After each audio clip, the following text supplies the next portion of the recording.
사랑하는 성도 여러분, 점심 맛있게 드셨습니까? 제가 문제를 하나 내어보겠습니다. 8848, 혹시 무엇을 의미하는 숫자인지 생각나시는 분 있습니까? 8848. 제가 말씀드리겠습니다. 세계에서 가장 높은 산, 히말라야 산맥 에베레스트 산의 높이입니다. 세계에서 가장 높은 산을 넘는 가장 높이 나는 새가 있습니다. 인간의 관점에서 신의 영역이라 신만이 넘을 수 있다는 이 에베레스트 산을 넘어가는 새, 세계에서 가장 높이 나는 새, 바로 인도 기러기입니다. 너무 높은 산이라 바람을 이용할 수도 없고 오직 그동안 갈고 닦은 근력으로 넘어야만 한다고 합니다.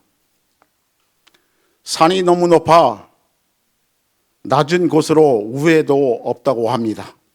오로지 정면 돌파만이 산을 넘는 방법이라고 합니다. 세계에서 가장 높이 나는 새 인도 기러기는 서로 돕고 응원하며 에베레스트 산을 8시간 만에 넘어갑니다. 2개월에 걸친 1000km가 넘는 대이동, 그 중에 세계에서 가장 높은 산 히말라야 산맥의 에베레스트 산을 8시간 동안 넘어갑니다. 어느 누구의 도움도 없이 자력으로 넘어가야 합니다. 오로지 날개의 근력만으로 산소조차 부족한 하늘을 무려 8시간을 계속 날아야 합니다. 마치 우리의 천국 가는 길이 각자의 몫이듯 말입니다. 그야말로 죽음 같은 인내가 요구됩니다. 이것을 통과하지 않고는 모두 죽음이기 때문입니다. 어떻게든 함께 가야만 합니다.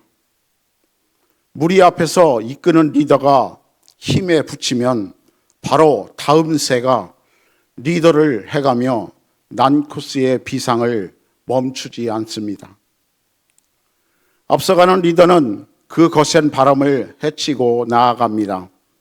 그 뒤를 따르는 동료들이 쉽게 날 수 있도록 또한 도와주기도 합니다.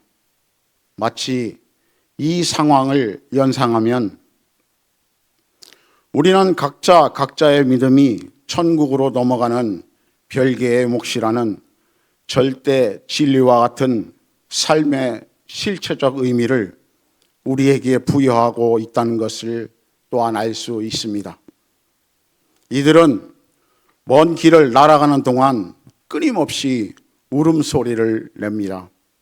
그 울음소리는 앞에서 거센 바람을 가르며 힘들게 날아가는 고마운 리더에게 보내는 응원의 소리입니다.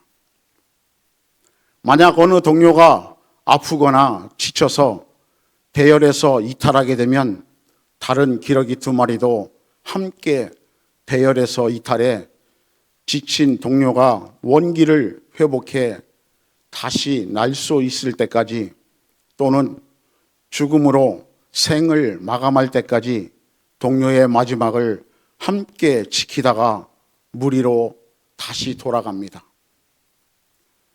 상대의 고통을 이해하고 서로에게 격려를 아끼지 아니하며 1000km가 넘는 장거리 비행에 서로에게 힘을 주기 위해 울음소리를 내며 시작부터 끝까지 함께 비상합니다. 이런 눈물겨운 사랑과 죽음보다 쓰고 혹독한 인내로 마침내 가장 높은 산을 넘는 가장 높이 나는 새, 바로 인도 기러기입니다.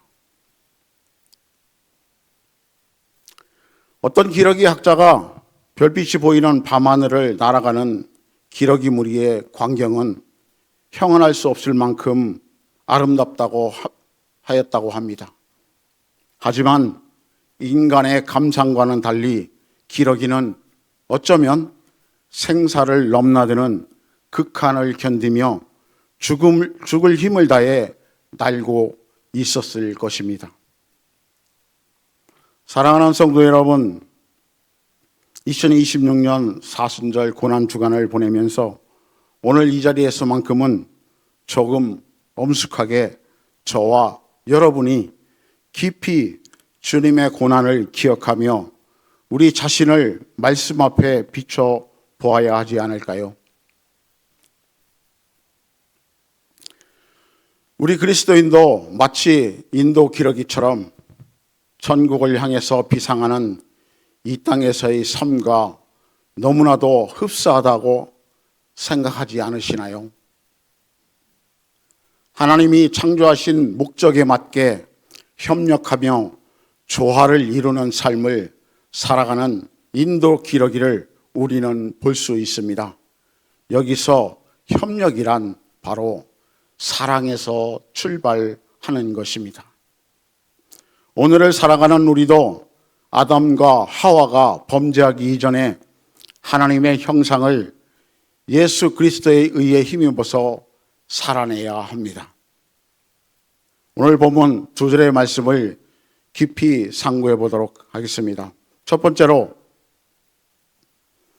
오늘 본문 19절을 같이 한번 봉독하여 보겠습니다. 오늘 본문 19절입니다. 내가 천국 열쇠를 내게 주리니 내가 땅에서 무엇이든지 매면 하늘에서도 매일 것이요 내가 땅에서 무엇이든지 풀면 하늘에서도 풀리리라 하시고 아멘. 사랑하는 성도 여러분, 여기에서 19절에 내게 주리니라는 성경 말씀을 해석하는 데에서 견해의 차이와 각자의 다른 상황을 볼 수 있습니다. 먼저 로마 카톨릭에서는 내게라는 단어를 단수로 해석하여서 교황권을 강력하게 주장합니다. 저와 여러분이 몸담고 있는 개신교에서는 복수로 해석하여 성령의 시대를 수용하고 주장합니다. 지금도 여전히 좁혀지지 않는 현실입니다. 하지만 성경은 단수도 수용이 되고 복수도 수용이 되는 성령의 역사를 수없이 보여주고 있습니다. 먼저 복수의 경우를 보겠습니다. 마가의 다락방에서 성령의 역사를 생각하여 보십시오. 사도행전 2장 1절에서 4절입니다. 제가 봉독하여 보겠습니다. 오순절 날이 이미 이름에 그들이 다 같이 한 곳에 모였더니 호련히 하늘로부터 급하고 강한 바람 같은 소리가 있어 그들이 앉은 온 집에 가득하며 마치 불의 혀처럼 갈라지는 것들이 그들에게 보여 각 사람 위에 하나씩 임하여 있더니 그들이 다 성령의 충만함을 받고 성령이 말하게 하심을 따라 다른 언어들로 말하기를 시작하니라. 아멘. 기독교 2000년 역사에서 공동체를 향한 거룩하신 성령의 역사를 우리는 수도 없이 많이 듣고 또한 기록물 등을 통해서 알 수 있습니다. 다음으로 단수의 경우를 보겠습니다. 다니엘, 에스겔, 예레미야, 이사야, 호세아, 요엘, 아모스, 오바댜, 요나, 미가, 나훔, 하박국, 학개, 스가랴 등등 얼마나 많은 거룩하신 성령님의 역사하심을 볼 수 있습니까? 굳이 제가 일일이 열거하지 않아도 여러분은 이미 다 알고 있지 않습니까? 사랑하는 성도 여러분, 우리 그리스도인도 마치 인도 기러기처럼 천국을 향해서 비상하는 이 땅에서의 삶과 너무나도 흡사하다고 합니다. 하지만 자유의 의지를 가지고 있는 우리의 현실은 조금은 다를 때도 있습니다. 자유의 의지를 가지고 있는 그리스도인의 현실 또한 다를 때도 있습니다. 그러나 인도 기러기는 어느 동료가 아프거나 지쳐서 대열에서 이탈하게 되면 다른 기러기 두 마리도 함께 대열해서 이탈해 지친 동료가 원기를 회복해 다시 날 수 있을 때까지 또는 죽음으로 생을 마감할 때까지 동료의 마지막을 함께 지키다가 무리로 다시 돌아온다고 합니다. 하지만 일반 우리 세상에서는 가진 자, 힘 있는 자, 우선 원칙으로 돌아가는 것이 일반적이며 합당한 세상 원리라고도 말들 합니다. 그러나 그리스도인은 다릅니다. 먼저 거룩하신 하나님의 은혜를 입은 자가 자신을 낮추고 연약한 자를 섬겨야 하며, 먼저 거룩하신 하나님의 은혜로 귀한 달란트를 받은 자가 소리 없이 연약한 자들을 향하여서 자신의 것을 내어 놓아야 하는 것이 그리스도인의 참 삶이며 천국을 향해 달려가는 생명의 길이라는 것을, 그것이 영생의 길이라는 것을 분명하고 명확하게 알아야 합니다. 그리고 또한 아는 것을 넘어서 각자의 삶이 또한 되어야 합니다.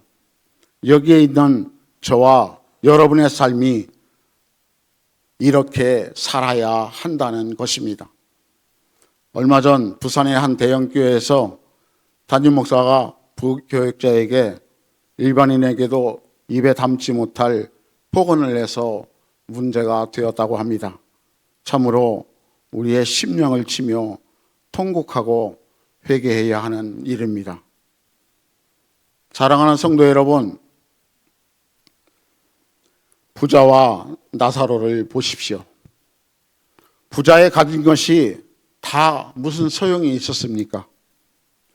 우리가 이 땅에서 많이 가지고 많이 알고 높은 위치에 있다고 하나님 앞에서 무슨 소용이 있습니까? 오히려 부한 것이 나를 넘어지게 하는 올무가 되지는 않았는지요. 이 시간 본문의 말씀을 통하여서 내가 가진 것이 무엇이며 누구를 섬겨야 할지를 고민하시기 바랍니다. 그리고 기도하십시오.